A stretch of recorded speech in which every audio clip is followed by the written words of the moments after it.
6 months after the Zephyrian incident, Captain Jake Morrison received new orders that would change everything he thought he knew about humanity's place in the galaxy.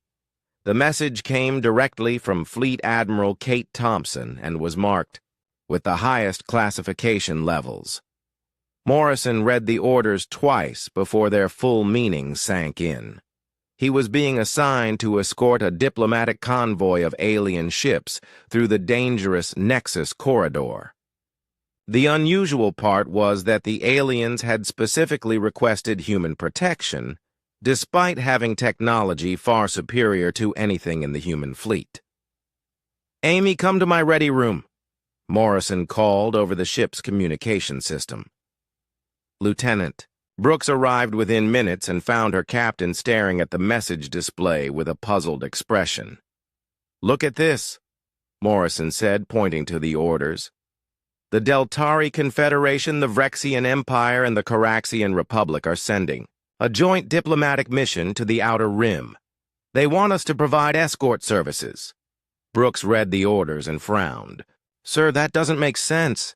Any one of those fleets could destroy us without breaking a sweat. Why would they need our protection?" "That's what I want to find out," Morrison replied. "Get me a connection to Admiral Thompson, the holographic communication." System activated, and Admiral Thompson's image appeared in the ready room. She looked tired, but there was something else in her expression that Morrison couldn't identify.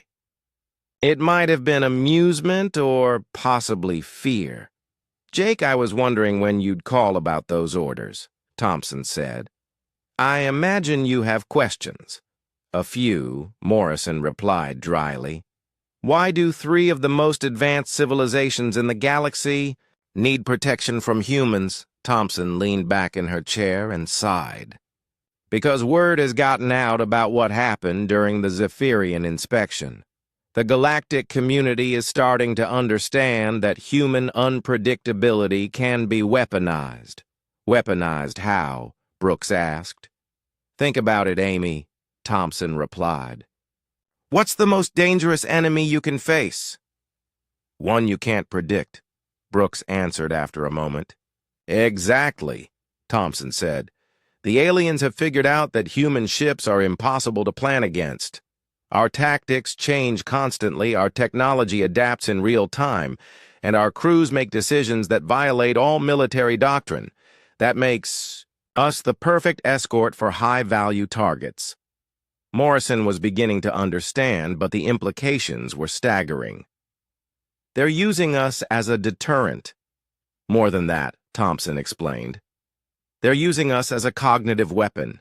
Any enemy that tries to analyze our escort patterns or predict our defensive strategies will suffer the same psychological breakdown that happened to the Zephyrian inspection team." The conversation was interrupted by an incoming transmission from the lead ship of the diplomatic convoy. Morrison accepted the call and found himself face to face with 3 alien diplomats representing the major galactic powers. Ambassador Veltar of the Deltari Confederation spoke first. His people were tall and graceful, with pale skin and large, dark eyes. "Captain Morrison, we are honored to have human protection for our mission." "The honor is ours, Ambassador," Morrison replied formally. "Though I must admit I'm curious about why you requested our services." The 3 aliens exchanged glances before Ambassador Zexkun of the Vrexian Empire answered. The Vrexians were shorter than humans, but powerfully built with scaled skin and reptilian features. "Captain, your reputation precedes you. Human naval tactics have become legendary among the civilized species." "Legendary for what?" Brooks asked.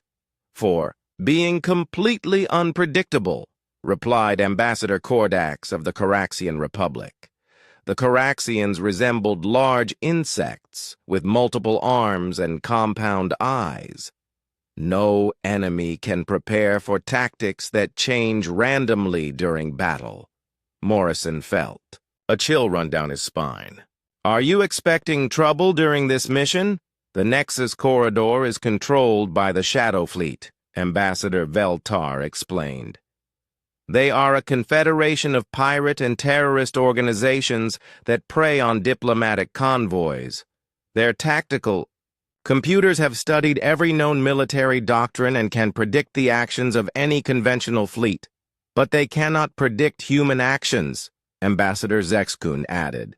Human military doctrine appears to be based on controlled chaos and creative destruction.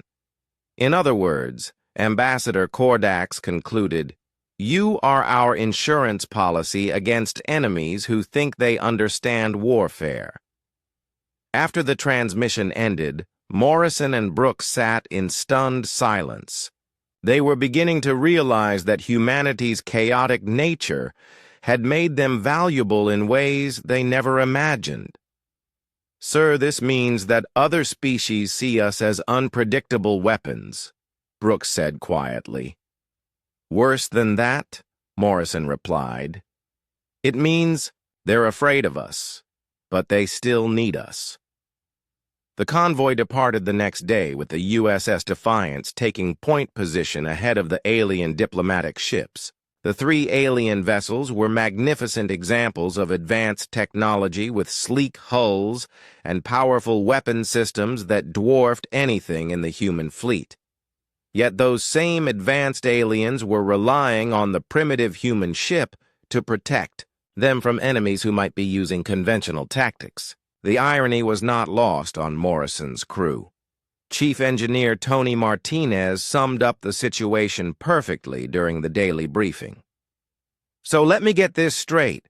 We're the bodyguards for people who could squash us like bugs because we're too crazy for anyone to figure out." "That's about right, Tony," Morrison replied. "Apparently being unpredictable is more valuable than being powerful." 3 days into the mission, they encountered their first test. Long-range sensors detected a fleet of Shadow Fleet vessels moving to intercept the convoy. The enemy ships were using advanced stealth technology and sophisticated battle formations that should have guaranteed victory against any conventional force. Morrison called a meeting with the alien ambassadors to discuss defensive strategies. The three diplomats appeared via hologram on the bridge of the Defiance and waited to hear the human plan. "Ambassadors, we have 18 enemy ships approaching in a standard pincer formation," Morrison reported. "They're trying to trap us between two groups and force a surrender." "What is your recommended response, Captain?" Ambassador Veltar asked. Morrison grinned and looked at his crew. "We're going to do something they won't expect." "Which is?" Ambassador Zexkun inquired. "We're going to charge straight at their main battle group while broadcasting surrender signals and playing human music at maximum volume," Morrison replied. The three aliens stared at him in shocked silence. Even they couldn't predict such an insane tactic. "Captain, that strategy makes no logical sense," Ambassador Kordax said carefully. "Exactly," Morrison replied. "The enemy tactical computers will be trying to analyze our actions, but there's nothing to analyze. We're not following any doctrine or strategy. We're just being chaotic." The battle that followed became legendary in galactic military history. The USS Defiance charged directly into the enemy formation while broadcasting surrender on all frequencies and playing classical human music. The contradictory signals confused the Shadow Fleet computers and caused delays in their response protocols. Meanwhile, the human crew implemented tactics that changed every few minutes. They used their deflector dish as a weapon fired torpedoes in random directions and performed evasive maneuvers that violated physics textbooks. The enemy couldn't develop counter strategies because there was no strategy to counter.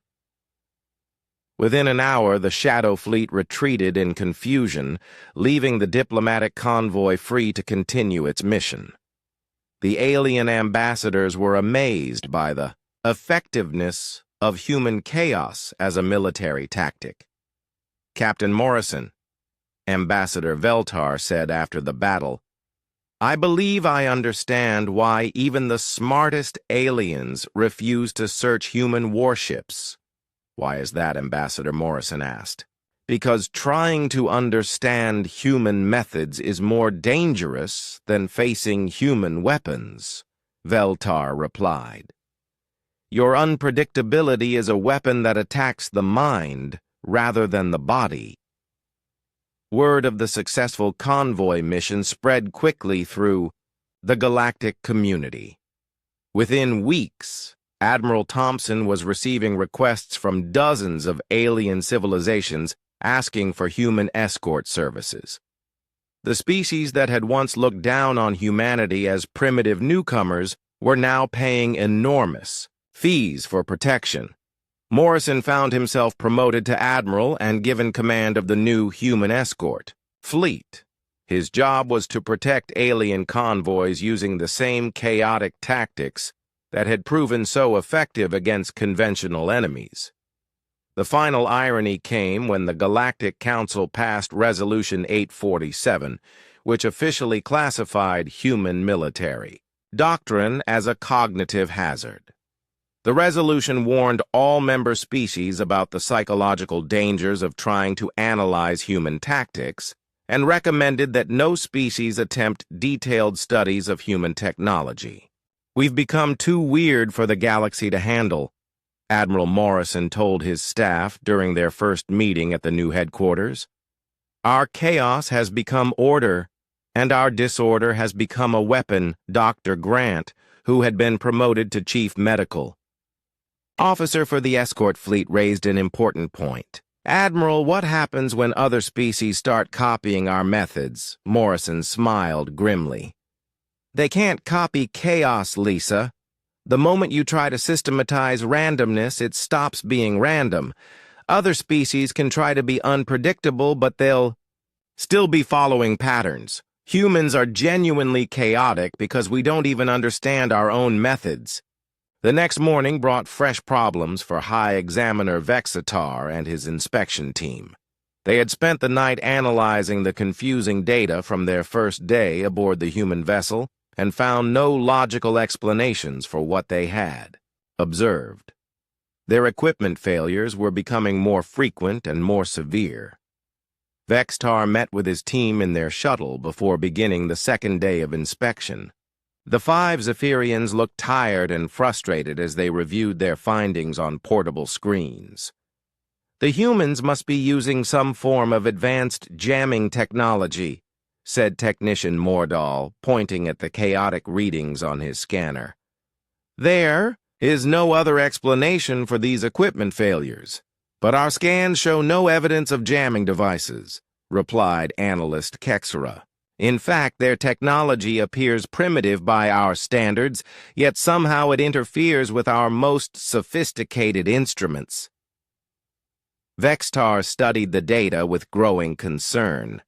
In 10,000 years of galactic exploration, the Zephyrians had never encountered technology they could not understand or analyze. Every species they had met followed predictable patterns of development and used logical engineering principles. Today we will focus on their deeper systems, Vexitar announced. Engineering spaces, maintenance areas, and crew quarters. Perhaps we will find answers there. Lieutenant Brooks met them at the airlock as planned. She noticed that the Zephyrians looked less confident than they had the day before. Their perfect uniforms seemed slightly wrinkled, and their movements were less precise. "Good morning," Brooks said cheerfully. "Where would you like to start today?" "We would like to examine your maintenance procedures," Vexitar replied. "How do you keep your systems operational during long missions?" Brooks led them through several levels of the ship to reach the main maintenance bay. The area was filled with spare parts, tools, and equipment that looked like it had been assembled from dozens of different sources. Human crew members worked on various repairs using methods that seemed improvised and unstructured. Chief Engineer Tony Martinez was bent over a complicated piece of machinery that appeared to be part fusion reactor and part alien technology. He was using a simple wrench to adjust something while talking to the machine in a soothing voice.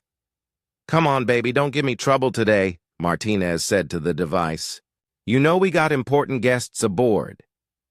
The Zephyrian team immediately began scanning the machinery, and once again their equipment produced impossible readings. The device showed energy signatures from at least 4 different technological traditions, yet somehow functioned as a unified system. "What is this device?" Vextar asked.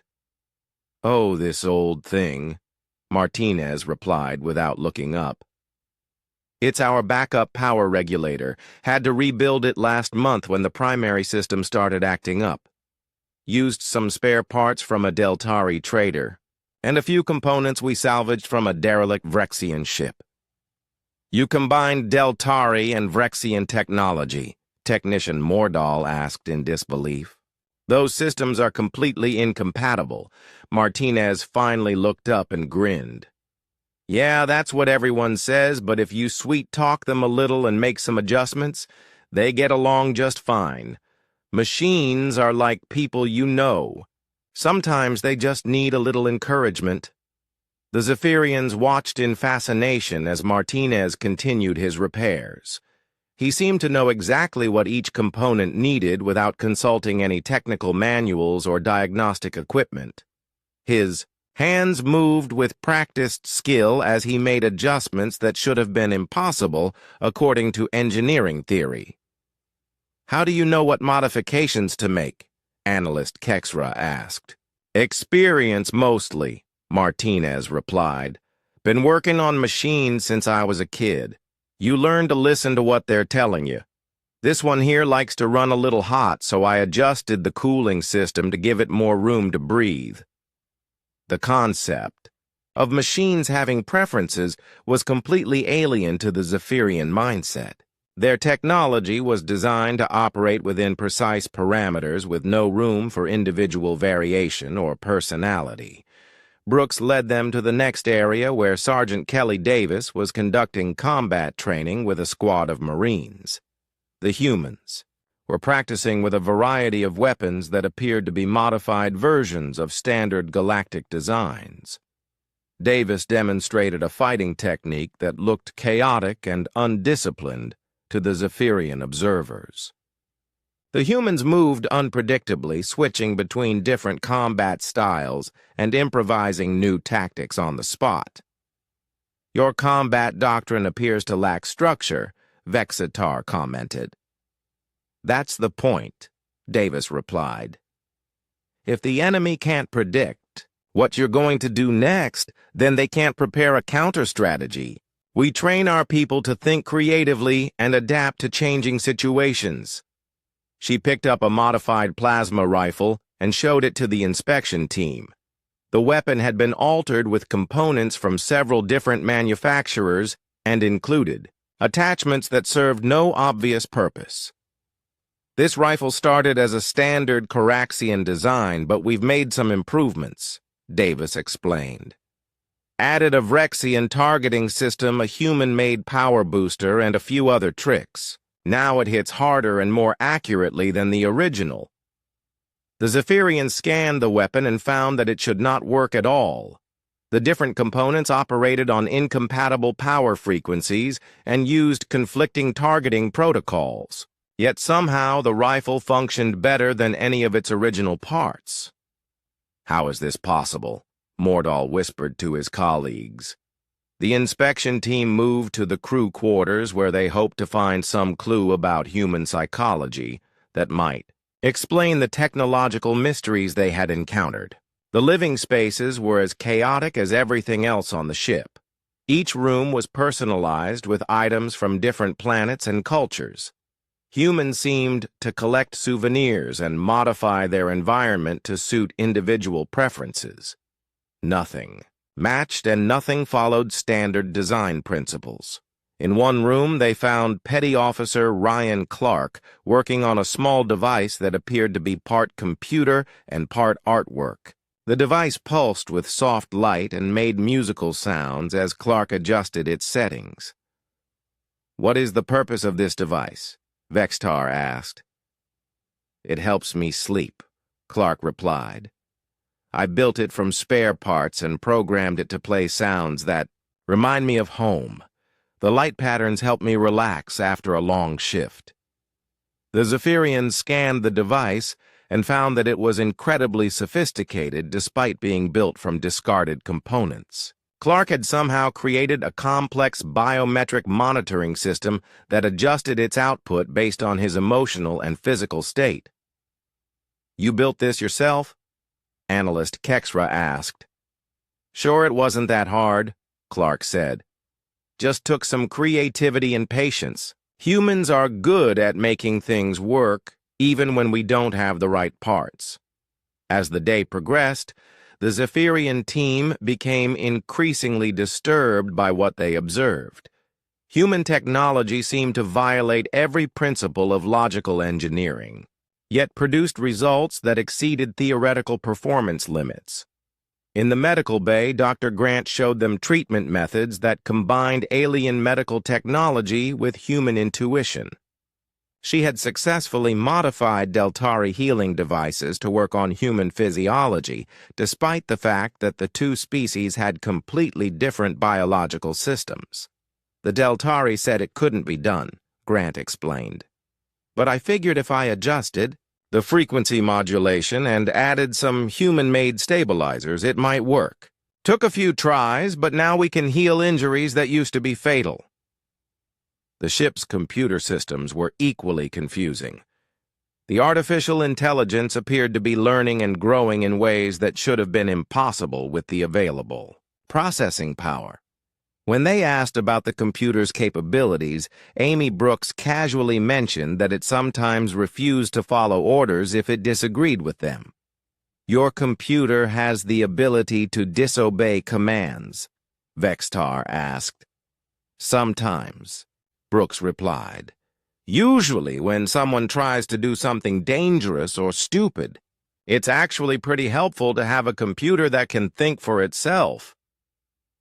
By the end of the second day, Vexitar's team was showing signs of psychological stress.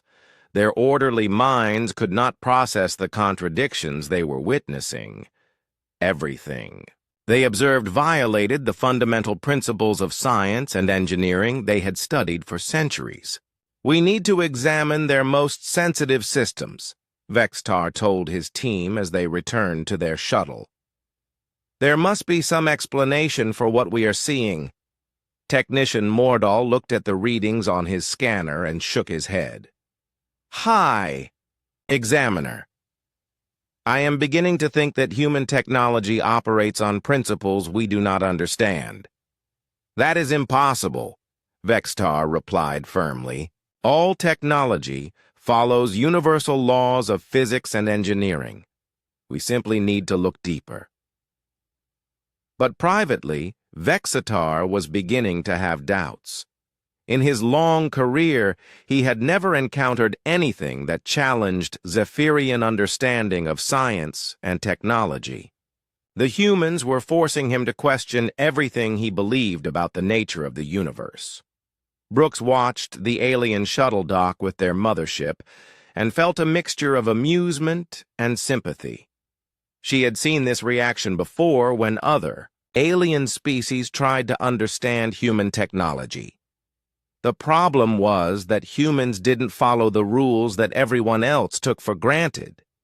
Captain Morrison found her in the observation lounge staring out at the Zephyrian vessel.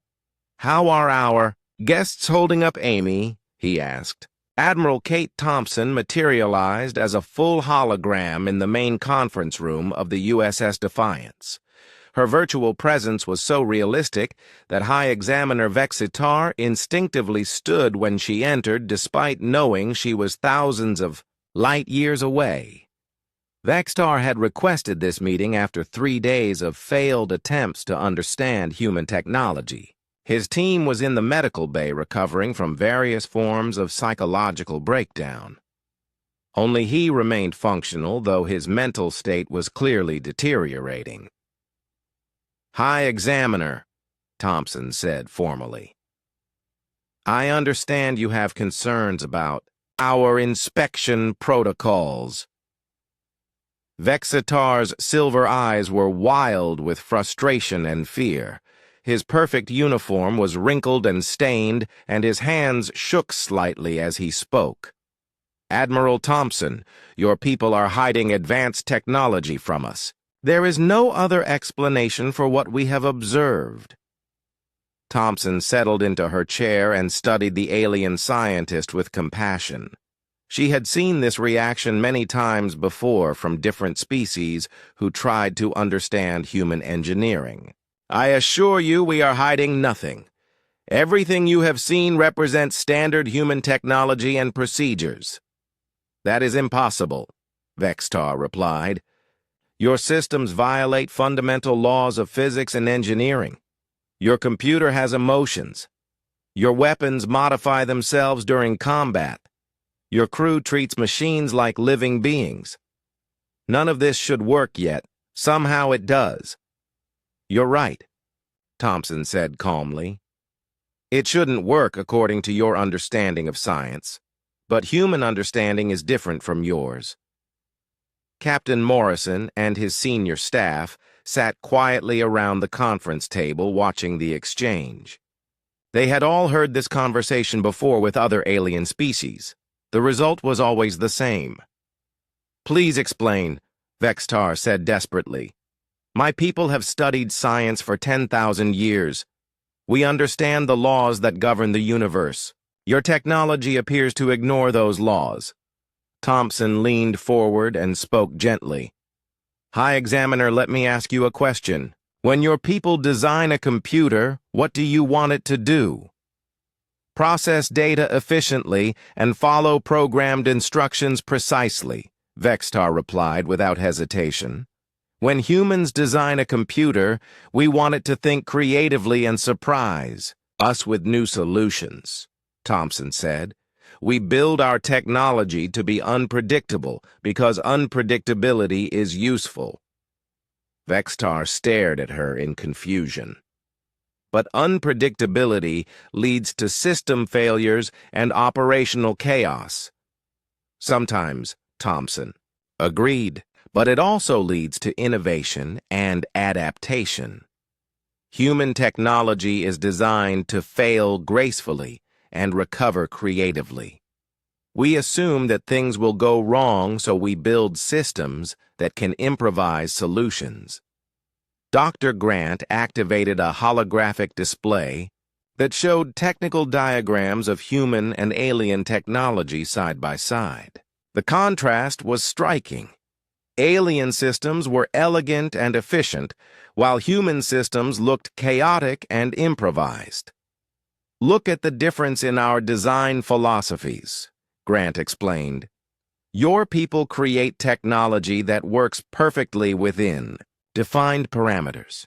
Humans create technology that works adequately under any conditions." "But efficiency is the goal of good engineering," Vextar protested. "Not for humans," Thompson replied. "Our goal is survival and adaptation. We would rather have a weapon that works poorly in all situations than a weapon that works perfectly in only one situation." Chief Engineer Tony Martinez entered the conference room carrying a device that looked like it had been assembled from spare parts. He set it on the table where it hummed quietly and pulsed with soft light. "This is a standard human repair tool," Martinez explained. "It can fix almost any piece of technology, whether human or alien. Want to know how it works?" Vextar nodded eagerly, hoping for answers that would restore his understanding of science. "I have no idea how it works," Martinez said cheerfully. "I built it by combining parts from 12 different alien devices and adding some human modifications. It took me 6 months of trial and error, but eventually I got it working." "You built a complex tool without understanding the underlying principles?" Vextar asked in horror. "Sure happens all the time," Martinez replied. "Humans are good at making things work even when we don't understand why they work.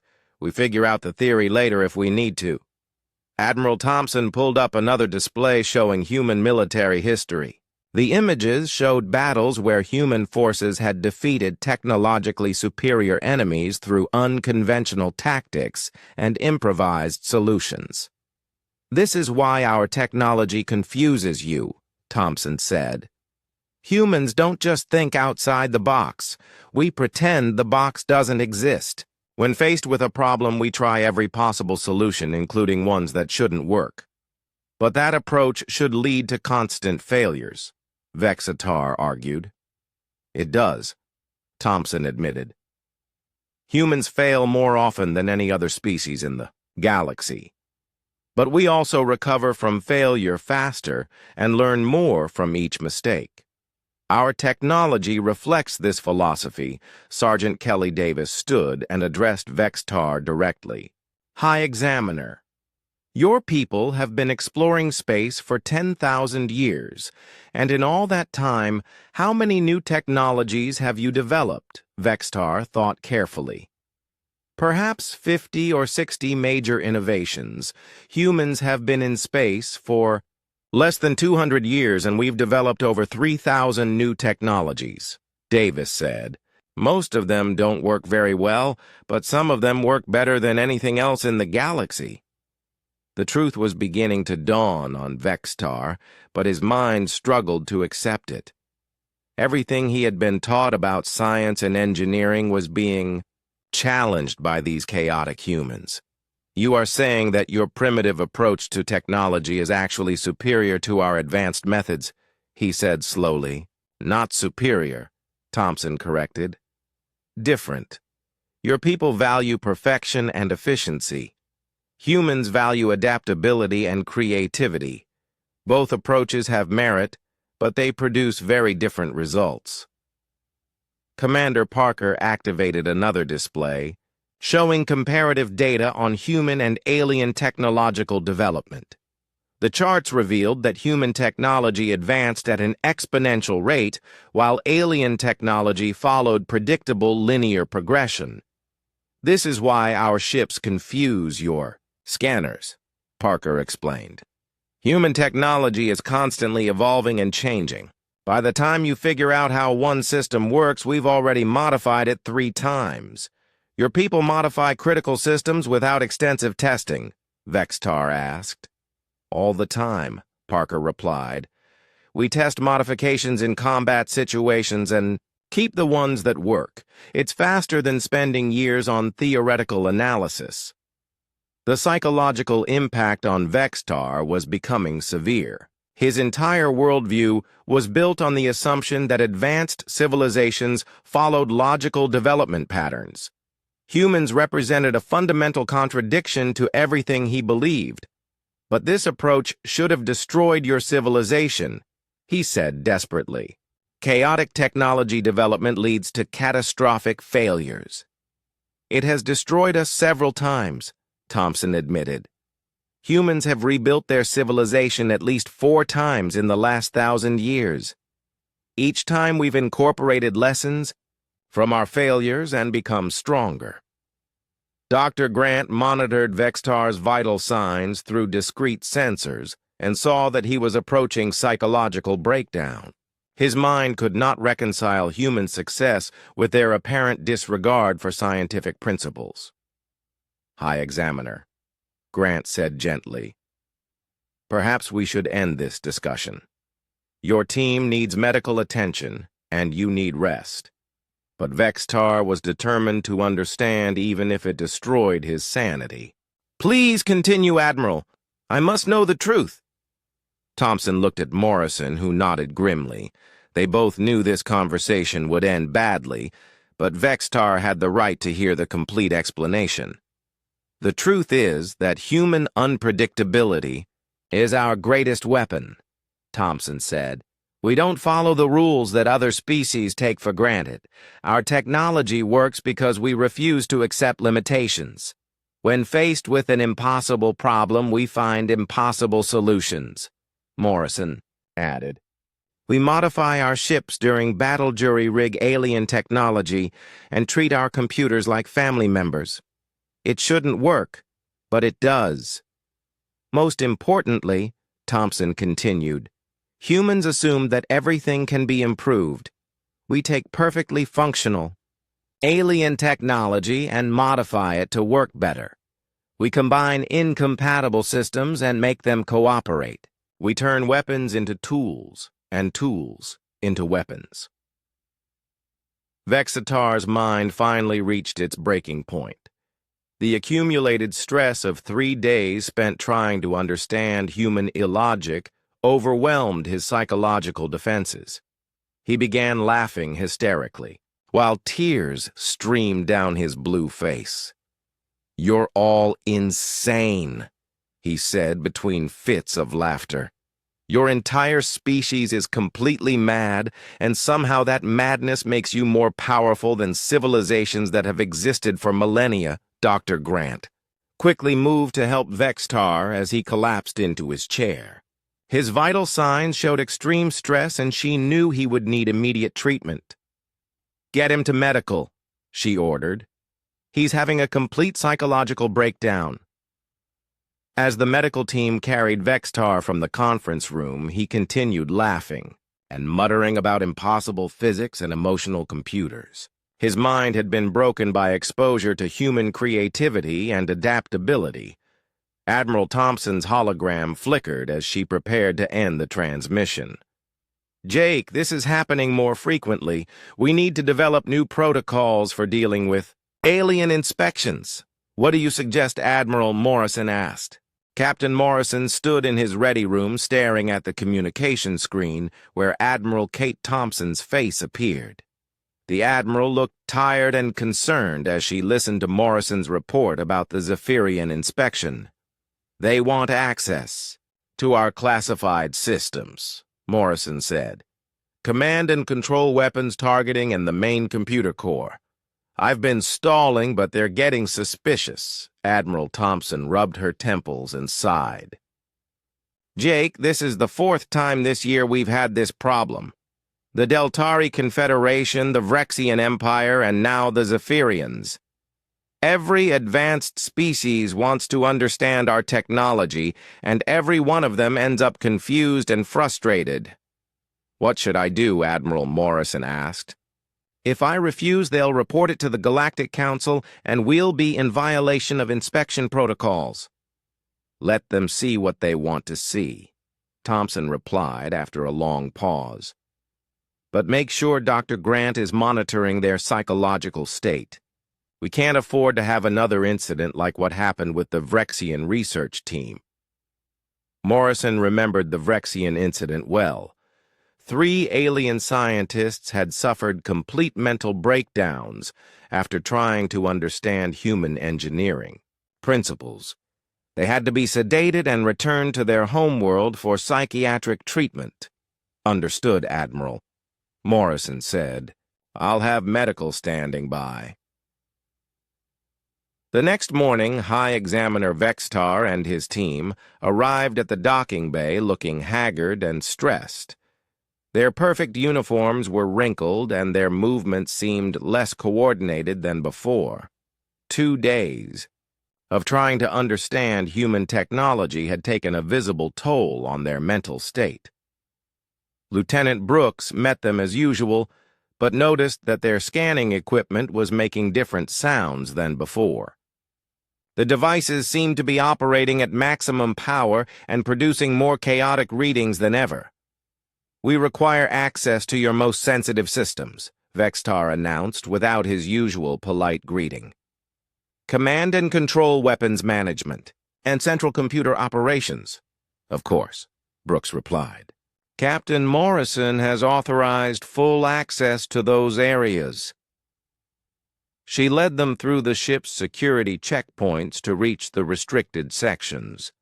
The deeper they went into the vessel, the more unstable their equipment became. Warning lights flashed. On their scanners, and error messages scrolled across the displays. Their first stop was the Weapons Control Center, where Petty Officer Ryan Clark was monitoring the ship's defensive systems. The room was filled with displays showing targeting data, tactical information, and weapon status reports. Clark looked up as they entered and grinned. "Hey there! You folks want to see how we keep the bad guys away?" The Zephyrians immediately began, scanning the weapon systems, and discovered something that defied all logic. The targeting computers appeared to be using prediction algorithms that calculated impossible scenarios. The weapons were designed to hit targets that moved in ways that violated physics. Your targeting system accounts for enemy ships traveling faster than light during combat, Technician Mordahl said in disbelief. "Sure," Clark replied. "You never know what kind of crazy stuff the enemy might try. We plan for everything, including things that shouldn't be possible. Better to be ready for the impossible than caught off guard by something new." Analyst Kexra studied the weapon configurations and found that each system could be modified in real time during battle. The humans had designed their weapons to adapt and change based on whatever they encountered. "You modify your weapons during combat?" she asked. "All the time," Clark said.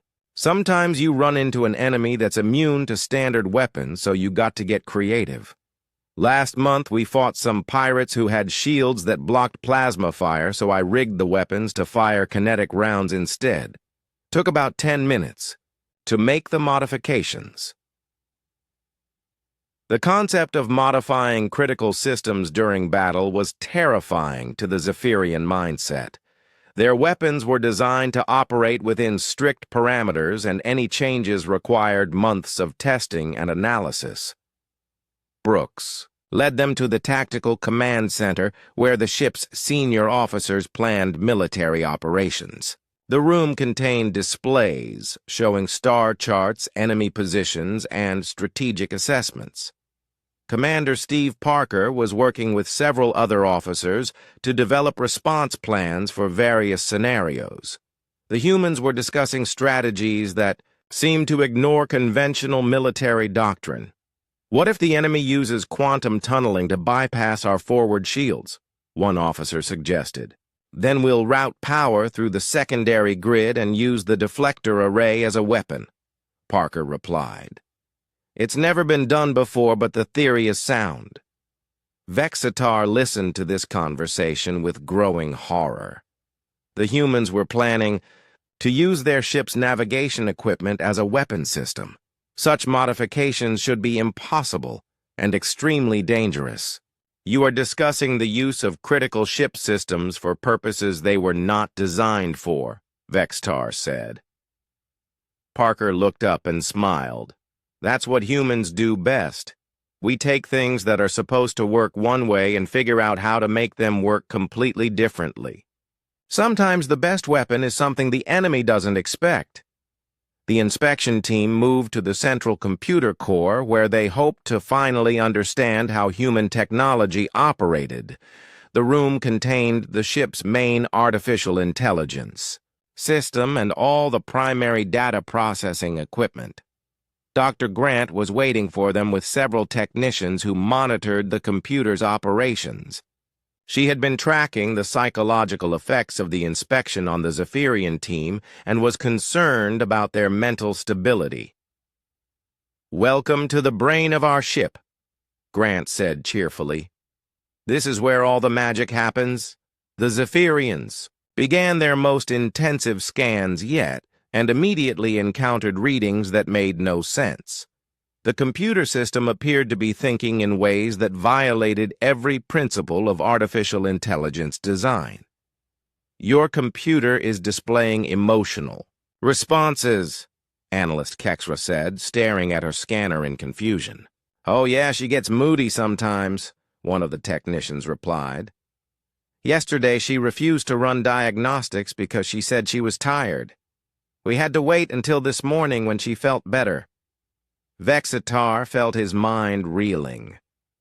Computers did not get tired or have feelings. They processed data according to their programming and nothing more.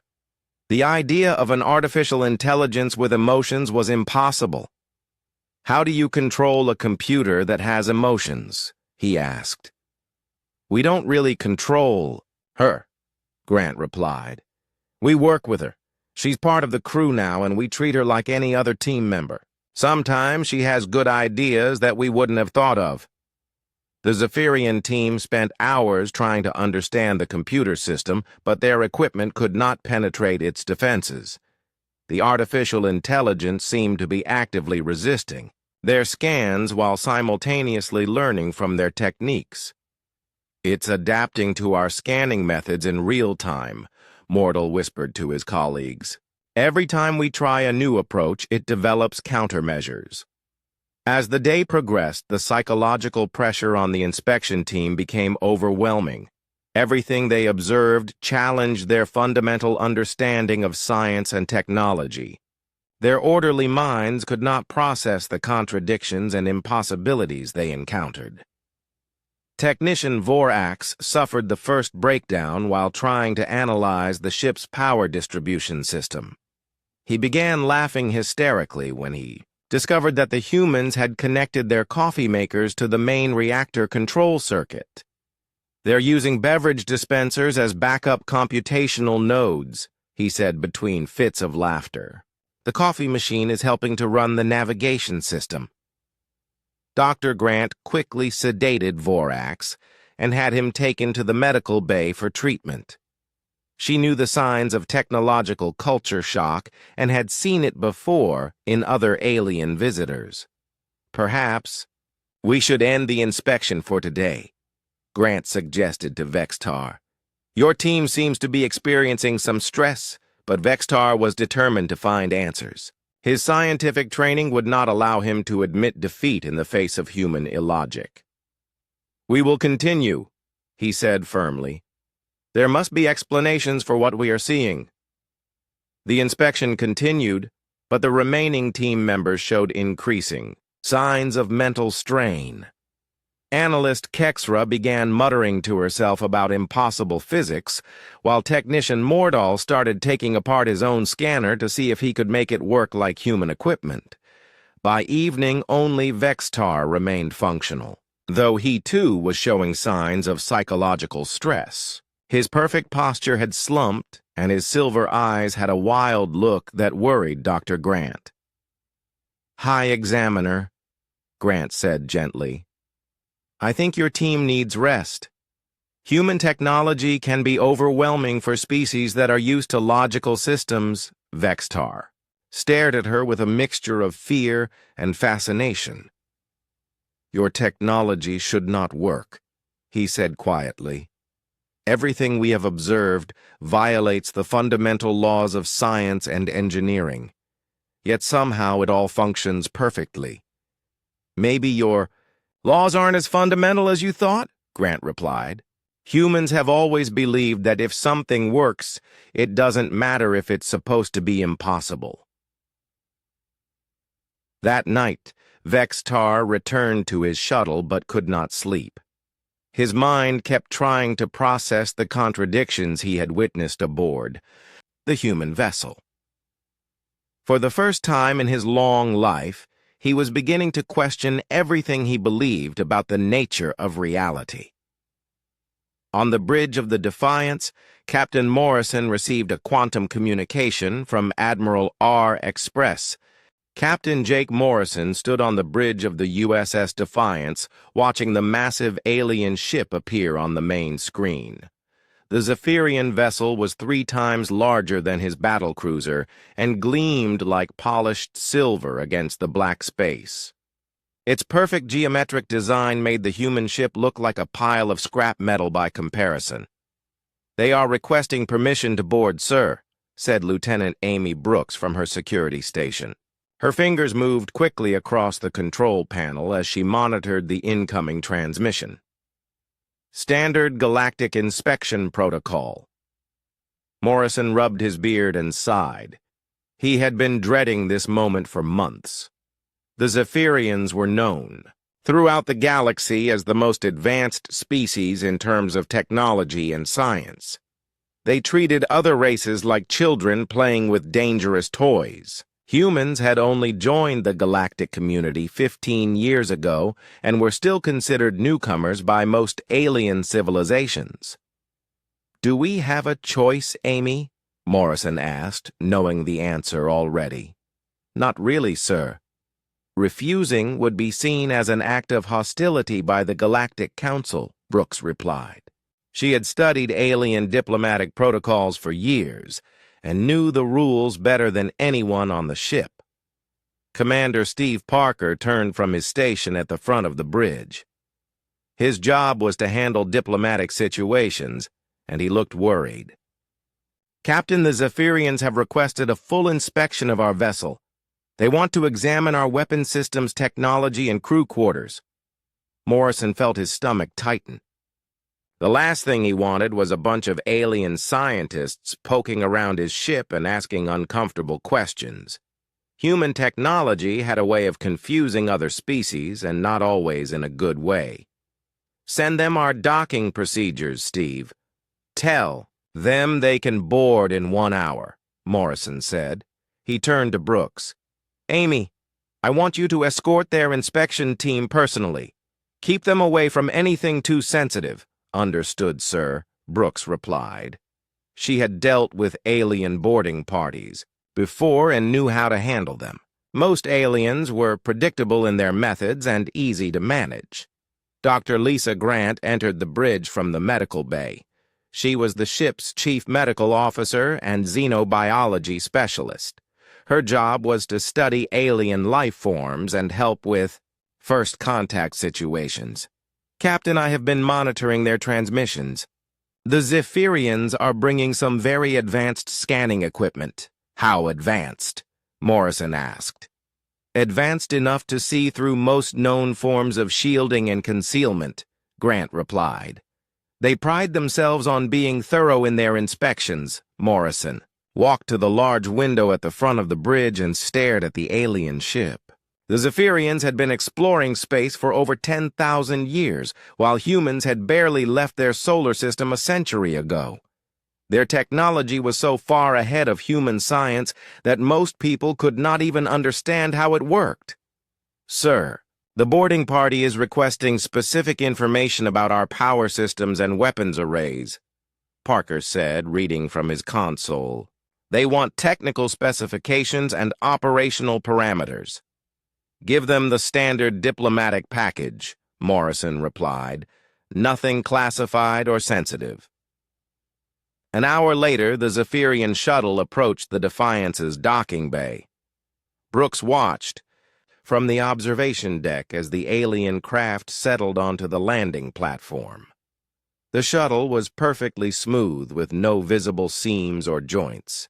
It looked like it had been carved from a single piece of crystal. The airlock hissed open and 5 tall figures emerged. The Zephyrians were humanoid in shape, but taller and thinner than humans. Their skin was pale blue, and their eyes were large and silver. They wore form-fitting uniforms that seemed to shift color as they moved. The leader of the group approached Brooks and spoke in perfect English. "I am High Examiner Vextar of the Zephyrian Empire. We are here to conduct a standard inspection of your vessel as required by galactic law." "Welcome aboard," Brooks replied. "I am Lieutenant Brooks, and I will be your escort during the inspection." Vexatar nodded and gestured to his team. They carried devices that looked like metallic briefcases, but hummed with energy. "We will begin with external scans of your ship's hull and then proceed to internal systems."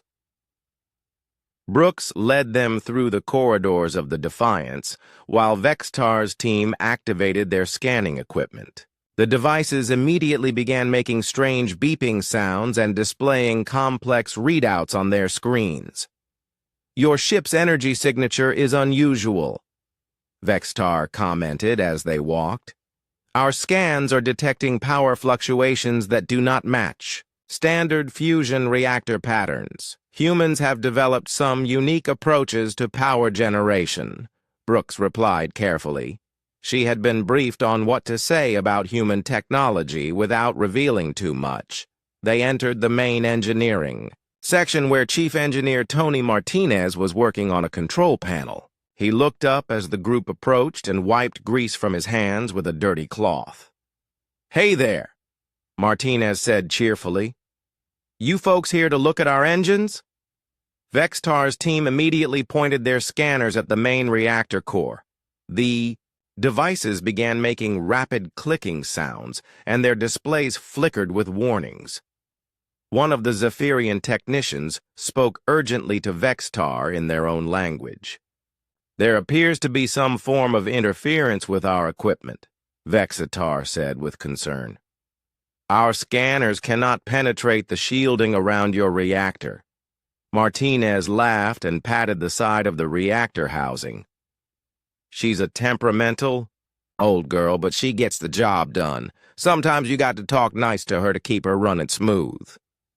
The Zephyrians exchanged glances. Their scanners showed that there was no advanced shielding around the reactor, yet their equipment could not get clear readings. This was highly unusual and somewhat disturbing. "Perhaps we could examine your weapon systems next," Vextar suggested. He was beginning to feel frustrated by the mysterious interference. Brooks led them to the armory where Sergeant Kelly Davis was cleaning a plasma rifle. The weapon looked crude compared to Zephyrian technology, but Davis handled it with obvious skill and familiarity. "This is our standard infantry weapon," Brooks explained. Plasma-based with magnetic acceleration, Vextar's team scanned the rifle, and once again their equipment produced confusing results. The weapon appeared to be a hybrid of different technologies that should not work together. The power source was human, but the targeting system showed signs of alien modification. "How? Did you integrate Vrexian targeting protocols with human power systems?" one of the technicians asked.